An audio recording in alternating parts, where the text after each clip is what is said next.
ए मानव होउची श्रेष्ठ जीव एथि ना ये मानव शरीर होउची मुक्तिर द्वार।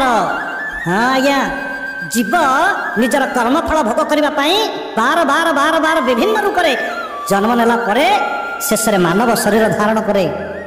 केते जन्म निये शास्त्र कहती 84 लाख जोनि भ्रमण करे जीव।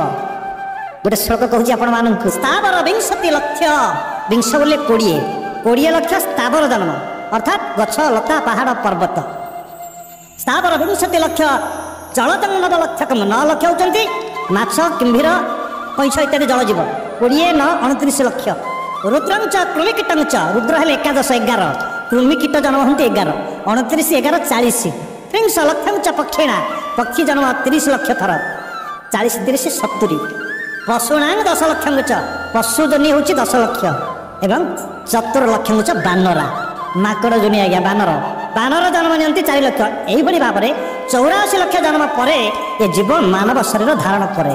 Subscribe now.